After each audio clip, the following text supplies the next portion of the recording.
I'm Samantha. Standing at the altar on my wedding day, I clutched a lavender bouquet tightly in my left hand, while my right hand was firmly held by my fiancé, Ethan. The ceremony was in full swing, and the air was filled with the soft melody of the string quartet. But then, everything changed in an instant. My mother, Amelia, suddenly stood up from her seat in the front row. With a determined look on her face, she marched towards the altar, snatched the wireless microphone from the pastor, and turned to face the 180 guests. Her voice, though trembling slightly, was filled with a cold authority as she said, "I'm sorry to interrupt, but I cannot sit here and watch my daughter make the biggest mistake of her life. She's marrying into a family with no prospects, no future." My father, Richard, also rose from his seat. He straightened his suit, his eyes cold and calculating. Without using the microphone, his deep voice carried across the barn, "You have brought shame on this entire family." In that moment, time seemed to stand still. I could feel the weight of all the eyes in the room on me. But instead of being intimidated, I felt a strange sense of calm wash over me. I looked straight at the pastor and said, "Clear and steady, please continue." As I said those words, I was transported back in time, to the events that had led me to this moment. I work as a speech-language pathologist at a local children's hospital.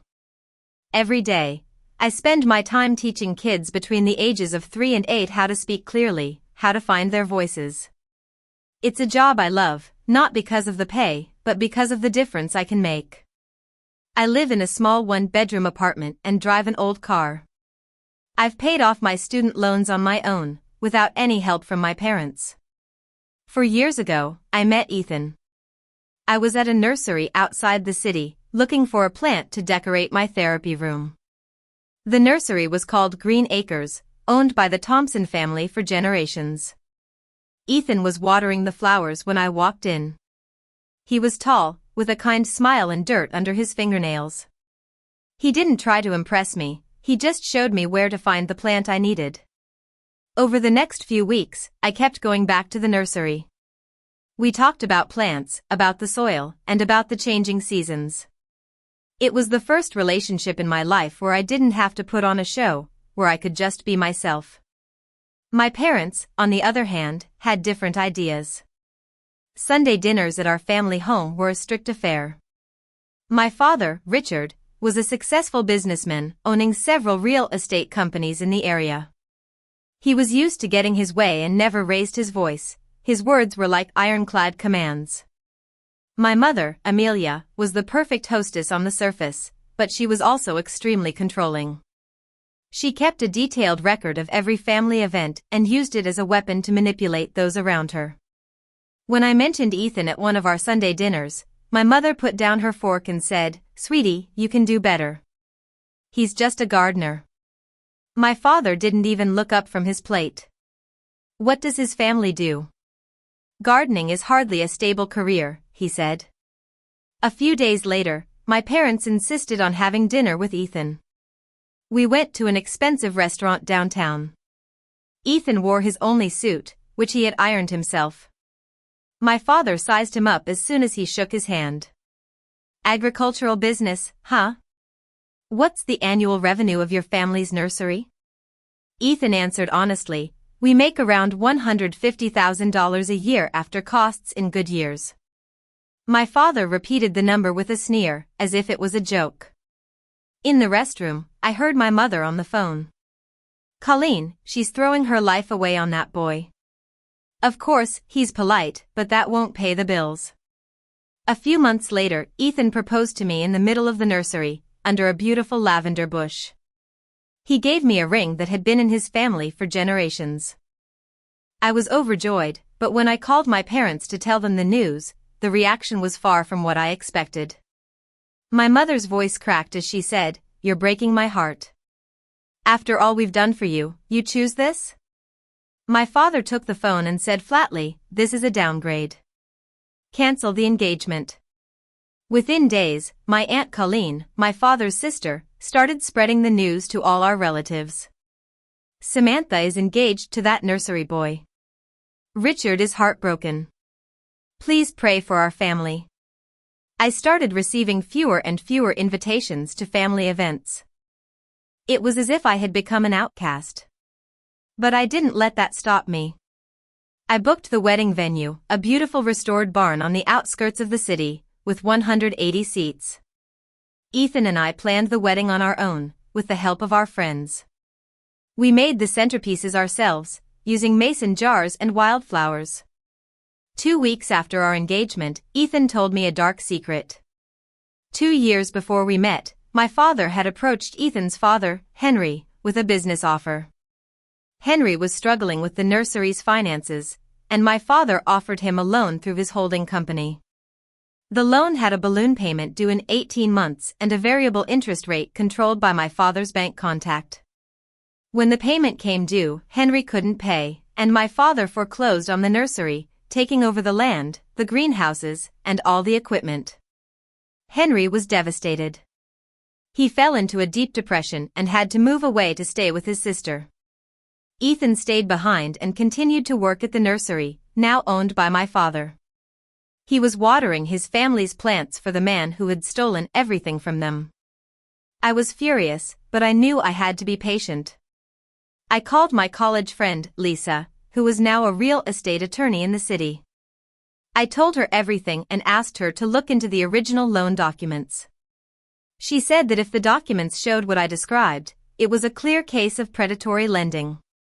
I went to Ethan's mother, Rose, and asked if she still had the loan documents. She led me to a red box in the basement. Inside, I found the original loan agreement, along with an addendum that Henry had never been told about. The addendum contained the hidden balloon payment and the variable interest rate clause.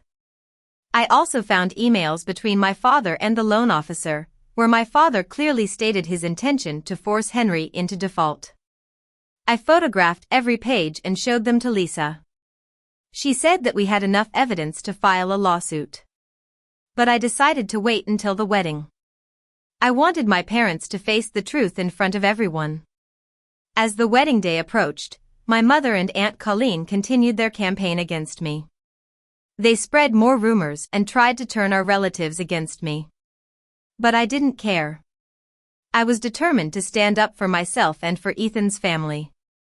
1 week before the wedding, we had a meeting in my apartment.